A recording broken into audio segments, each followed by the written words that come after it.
Inscreva-se no canal e acompanhe aqui todos os desdobramentos mais importantes, porque esta crise no Estreito de Hormuz ainda está longe de terminar.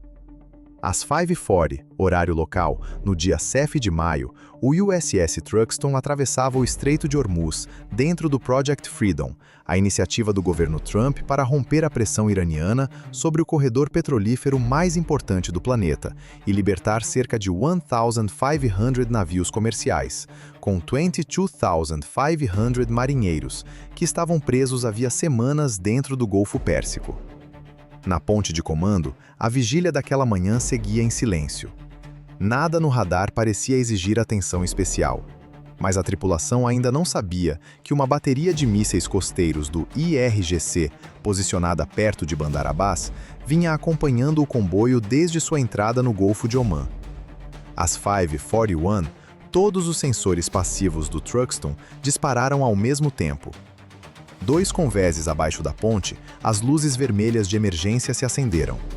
Vozes sobrepostas tomaram conta da sala. Ali era o CIC, o Centro de Informações de Combate, o núcleo sem janelas onde, na prática, cada batalha de um destroyer é decidida.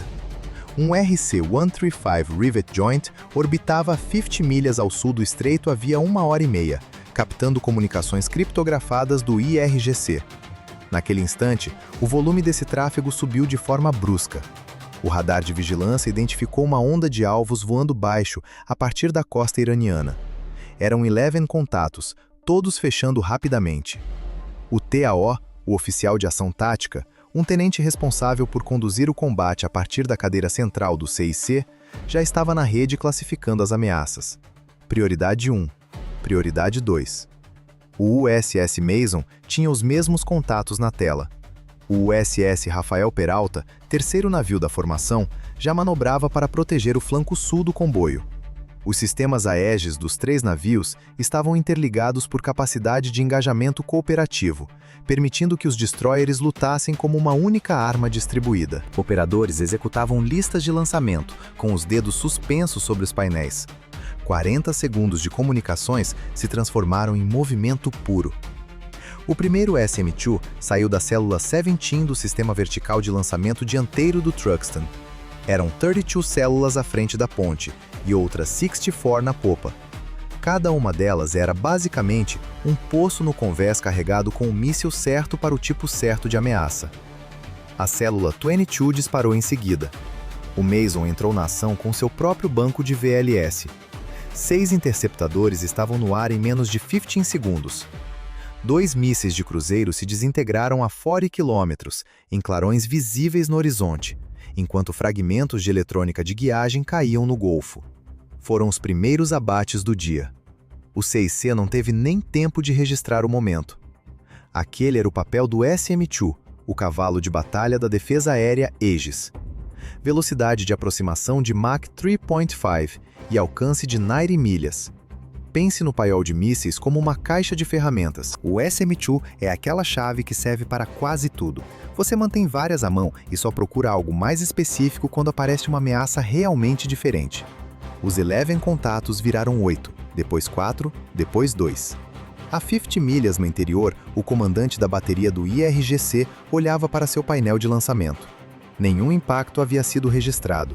A essa altura, o comboio deveria estar tentando lidar com 60 ameaças entrando ao mesmo tempo, sem conseguir manter uma solução de tiro por tempo suficiente contra nenhuma delas.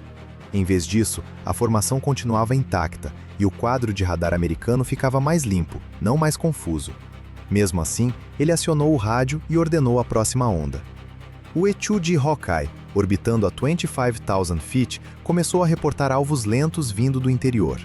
Primeiro eram 12. Depois a contagem passou de 30, com lançamentos ainda em andamento. Eram drones de ataque Shahed 136, armas de ida única, movidas a hélice, com velocidade de 180 km/h e ogiva de 50 kg.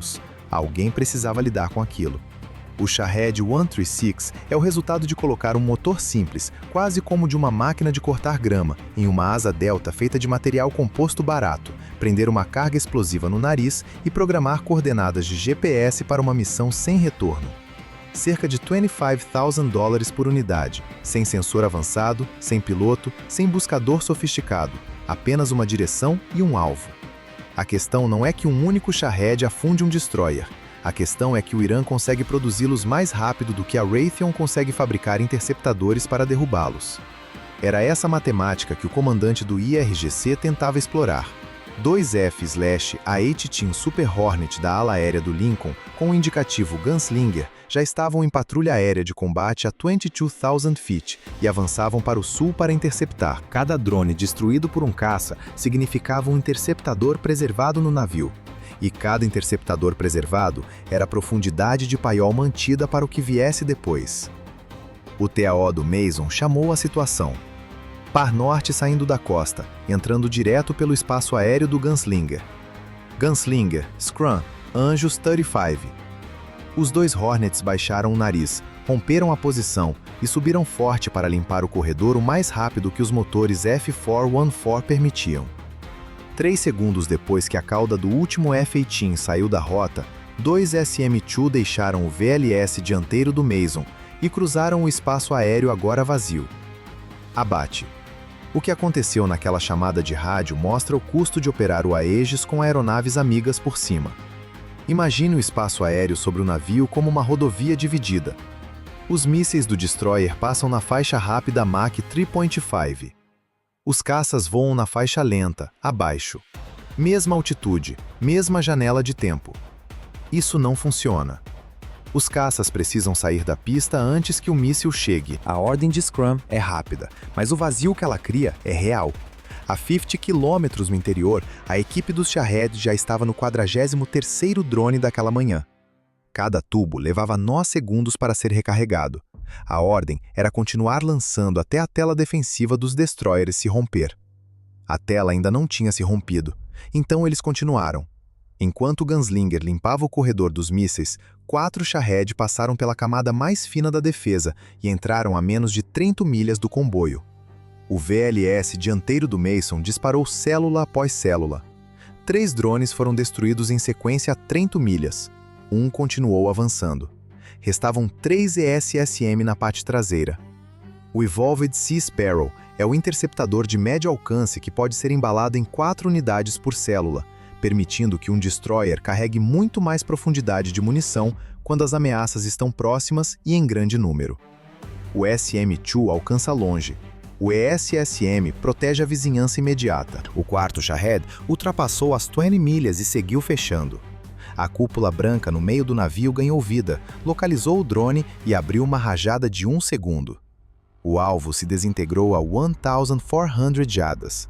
Perto bastante para que o artilheiro no posto de observação de bombordo visse os fragmentos caírem na água. Aquela cúpula branca era o Phalanx CIWS, um canhão Vulcan de 20mm, dentro de uma estrutura que lembra um R2D2, com radar próprio instalado no topo, disparando 4.500 tiros por minuto. É a última linha absoluta de defesa de um destroyer. Quando o Phalanx entra em ação, significa que algo passou por todas as outras camadas, pelos SM-2, pelos ESSM e pelos caças. Quando ele dispara, alguma sequência de defesa já saiu do ideal. Naquele dia, ele disparou.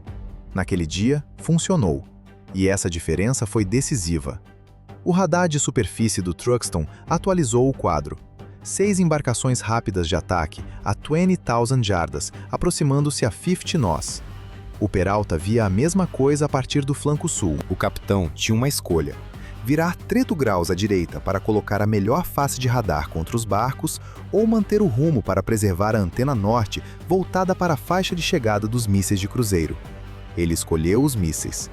Os barcos ficaram fora do ângulo ideal dos canhões.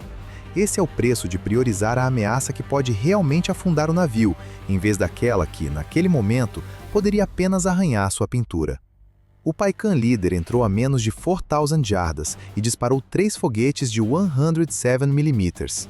2 erraram. Um atingiu a água a 200 metros do través de Boreste do Truxtun. A metralhadora pesada de 12.7mm do barco abriu fogo. O Mach 38 de 25mm do Truxtun, instalado no través de Boreste, encontrou o ângulo e respondeu. Os disparos avançaram pela proa a 175 tiros por minuto. A embarcação iraniana desviou para leste. Todos os canhões que ela conseguia ver no lado de bombordo do destroyer ainda estavam apontados para a faixa dos mísseis de cruzeiro. O Trustan quase não tinha dado atenção direta ao Paikan. Estava ocupado com aquilo que realmente podia afundá-lo. Era como jogar pedras em alguém que está lutando com um urso. Ele sabe que você está ali, só tem problemas maiores. O Mark 38 é o canivete do destroyer. Um canhão de corrente de 25mm em cada bordo, estabilizado para tiro preciso mesmo com o mar pesado, operado remotamente e equipado com mira térmica para uso noturno. Letal até 2.500 metros. Perfeito para o que aparece junto ao casco. Inútil contra algo a 100 milhas de distância. Mas tudo que está a 100 milhas pertence ao radar de vigilância e ao VLS, e nesse contexto, isso basta. Na popa do Mason, a defesa queimou outro Shahed. A contagem de munição continuava caindo. O Trustan virou 15 graus à direita para colocar o radar de Boreste sobre uma nova ameaça vinda do noroeste. Ao fazer isso, o Mark 38 perdeu a geometria de tiro contra o Paikan. Conforme os ângulos mudaram, o barco deu a volta e tentou retornar. O capitão se viu diante da mesma decisão novamente. Um impasse dentro de uma batalha de mísseis. Então o Gunslinger voltou a entrar. A onda de Shahed ainda chegava, saindo aos poucos de locais dispersos no interior, com lançamentos a cada 90 seconds e alguns drones escapando pelas brechas. O Gunslinger 1 disparou um IM-9X.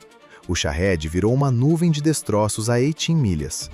O Gunslinger 2 derrubou os dois seguintes com IM-12O AMRAAM, mísseis guiados por radar, do tipo dispare e esqueça. Um depois do outro, os drones se partiram à distância segura, enquanto os destroyers preservavam sua profundidade de munição. No Paikan líder, o rádio estava quase mudo. O comandante permanecia a 4.000 jardas do Truxtun havia 9 minutos, enquanto o Mark 38 colocava rajadas à frente de sua proa. Ele olhou para leste, para a água aberta na direção da ilha Cashman. Acionou o rádio. Os outros 5 barcos viraram junto com ele e aceleraram ao máximo. O Mark 38 disparou atrás deles, mas a geometria já não favorecia o tiro. Os projéteis caíram curtos. As embarcações desapareceram na névoa a nordeste. O CIC do Truxtun ficou silencioso pela primeira vez em 47 minutos. Em algum ponto do SATCOM avançado, um oficial de serviço processava o balanço daquela manhã. O Irã havia gasto 11 mísseis de cruzeiro, 43 drones de ataque e 6 embarcações rápidas contra 3 destroyers americanos. Aproximadamente $10 milhões em armas e plataformas. Nenhum impacto. Apenas um oceano vazio e uma conta de aquisição que o IRGC teria dificuldade para explicar a qualquer pessoa com uma calculadora simples. O comboio havia atravessado o gargalo, mas aquilo ainda não tinha acabado. Um RC-135 escutava os barcos durante todo o caminho de volta. Desde que eles romperam contato às 7:12, cada transmissão criptografada do Paikan líder foi gravada, triangulada dentro de uma margem de 200 meters pelo cálculo do tempo de chegada dos sinais em várias antenas distribuídas pela fuselagem da aeronave e enviada pelo Link 16 como coordenada de alvo. O conjunto de antenas do RC-135 trabalha com 30 receptores separados em todo o espectro de rádio, com linguistas de árabe e farsi dentro da cabine, capazes de identificar uma unidade do IRGC apenas pelo ritmo da voz. Os iranianos conheciam essa capacidade desde os anos 1970 e continuavam usando rádios criptografados mesmo assim, porque a alternativa seria não usar rádio nenhum. O RC-135 lia cada mensagem e anotava o endereço. Um MQ-9 Reaper a 28,000 feet virou sobre as coordenadas. 26 minutos depois, estava acima de uma enseada na costa sudeste de Cashman. 6 embarcações rápidas estavam amarradas a um pier de concreto. Tripulações jogavam lançadores de foguetes usados para fora. Caminhonetes chegavam com caixas. O operador do Reaper, na base aérea de Quit, em Nevada, apontou o FLIR para a caixa mais próxima. Tubular, verde oliva. O analista reconheceu a marcação em uma caixa vizinha em 4 segundos. Não eram foguetes. Não era munição comum. Eram MISAG Two-Man Pads, sistemas portáteis de defesa antiaérea, mísseis de ombro-superfície-ar, projetados especialmente para derrubar helicópteros. Os barcos não estavam se rearmando com armas convencionais. Estavam recebendo uma capacidade antiaérea que não carregavam durante a saída da manhã. Uma elevação de 200 feet ficava entre a enseada e o estreito. Para alcançar os barcos, qualquer ataque de helicópteros teria que cruzar uma faixa costeira antiaérea que estava ativa desde o amanhecer. Canhões e posições de mísseis superficiar vigiavam o céu exatamente contra aquilo que estava prestes a aparecer no horizonte. Foi nesse momento que o CENTCOM tomou sua decisão. Os ataques de autodefesa que se seguiram não foram improvisados. O Truxtun, o Mason e o Peralta haviam sido atacados em águas internacionais durante uma travessia legal em apoio ao Project Freedom, a operação que o presidente Trump havia ordenado pessoalmente para restabelecer o livre fluxo do comércio pelo estreito. O mandato do CENTCOM era claro: instalações militares iranianas responsáveis pelos ataques, locais de lançamento de mísseis e drones, nós de comando e controle, além de infraestrutura de inteligência e vigilância, foram marcados para resposta imediata. Os Estados Unidos miraram os portos iranianos de Bandar Abbas e Qashem. Ambos tinham sido centrais no ataque daquela manhã. Ambos já estavam em pacotes de alvos preparados semanas antes do primeiro lançamento. Trump descreveu a ação em termos que não exigiam dicionário militar. Segundo ele, os iranianos haviam brincado com os Estados Unidos naquele dia, e os Estados Unidos os varreram. Ele chamou os ataques de um toque leve e alertou que novas agressões iranianas receberiam uma resposta muito menos contida. O cessar-fogo, insistiu ele, ainda continuava em vigor. O pacote de ataque que se formou sobre o Golfo naquela manhã carregava o peso de uma operação planejada por completo antes mesmo de qualquer barco iraniano deixar o pier. 2 F/A-18 Super Hornet, armados com GBU-38 JDAM, mais um par de EA-18G Growler com pods de interferência ALQ-249 e mísseis AGM-88 HARM nos pilones das asas. Bombas para infraestrutura pesada, jammers para qualquer radar iraniano que ainda estivesse funcionando. O horário de impacto foi definido antes mesmo que os barcos concluíssem sua retirada. A forte em milhas, o piloto do Growler líder ativou o ALQ-249. Todos os radares da faixa de defesa aérea costeira que observavam o céu foram engolidos por uma muralha de ruído eletrônico. O ALQ-249 é o substituto do ALQ-99, sistema de forteanos que a Marinha havia aposentado 2 anos antes. O princípio básico era o mesmo, mas o desempenho era outro. Matriz ativa de varredura eletrônica com nitreto de galho, mais potência, feixes mais estreitos, cobertura mais ampla de frequências. Imagine alguém apontando um refletor diretamente para uma câmera de segurança. A lente continua inteira, o sensor continua funcionando, mas tudo o que ele vê é branco. Mas os canhões antiaéreos com mira óptica não precisavam de radar. 3 posições, ZU-23-2, estavam cavadas na elevação acima da enseada. Montagens duplas de 23mm, operadas por mira de ferro, eficazes até 2.500 meters, exatamente na faixa em que aeronaves de ataque precisariam operar para atingir seus alvos com precisão. 2A H-64E Apache partiram de uma posição avançada nos Emirados Árabes Unidos e cruzaram a costa iraniana 18 minutos depois de a interferência começar. Um M H-60R Seahawk, saído do convés de voo do Truxtun, permaneceu ao largo para cobrir qualquer barco que tentasse escapar. Os Apache baixaram para 200 feet sobre a crista. O radar de ondas milimétricas acima do rotor barreu a enseada e classificou 6 contatos em menos de 2 segundos. No Peikan líder, lá embaixo, o comandante ouviu as pás dos rotores uma fração de segundo antes do alerta de ameaça. Ele observava colunas de fumaça saindo da faixa antiaérea havia 3 minutos. Sabia que aquilo viria. Acionou o rádio e gritou para o artilheiro. O MiSAG-2 já estava fora da caixa. O Apache líder se comprometeu contra o barco principal a 5,5 quilômetros. Um AGM-114L Longbow Hellfire caiu do trilho e acendeu o motor. Buscador de radar de ondas milimétricas, dispare e esqueça. O helicóptero já virava para sair antes mesmo de as aletas do míssil limparem o lançador. No mesmo instante, o artilheiro do Peikan colocou o MiSAG-2 no ombro. O buscador captou o calor do motor quase imediatamente. O tom mudou para um sinal contínuo.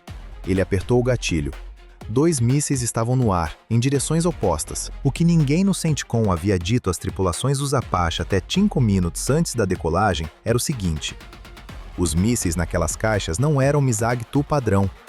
Era isso que estava escrito do lado de fora, mas os buscadores dentro eram de uma geração mais nova. Infravermelho de 2 cores, com lógica treinada especificamente para rejeitar flares de magnésio. Os iranianos esperavam um ataque de helicópteros havia meses e tinham conseguido a atualização por meio de um terceiro agente. As caixas estavam marcadas de forma errada de propósito. O dispensador de flares do Apache disparou automaticamente. Uma nuvem de iscas de magnésio incandescente se espalhou pelo ar. O buscador perdeu o calor do motor, encontrou uma fonte mais brilhante e seguiu atrás dela. O míssil girou em direção às iscas e detonou a 9 metros do lado direito.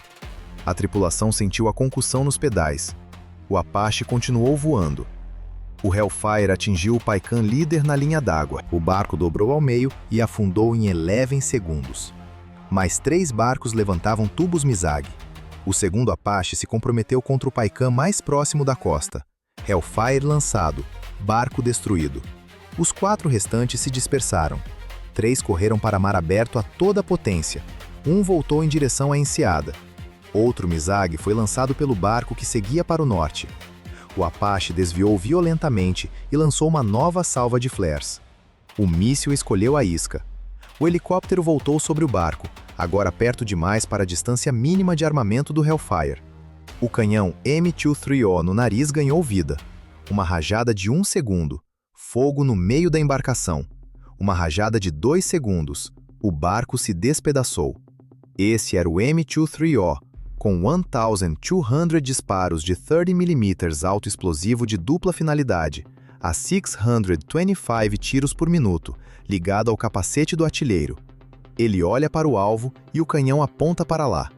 2 segundos de gatilho por barco são mais do que suficientes. O Paikan, que tentava voltar para a enseada, procurou encostar no pier para se proteger das posições em chamas acima. Um Hellfire do Apache líder acertou em cheio o compartimento do motor. O barco se partiu contra o concreto. Restavam 2, ambos correndo para mar aberto. O Seahawk, que aguardava ao largo, entrou pelo ângulo da água aberta, caixa fechada.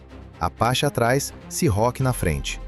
O Hellfire do Seahawk atingiu o barco líder a 4 quilômetros. O último virou para o sul a toda potência.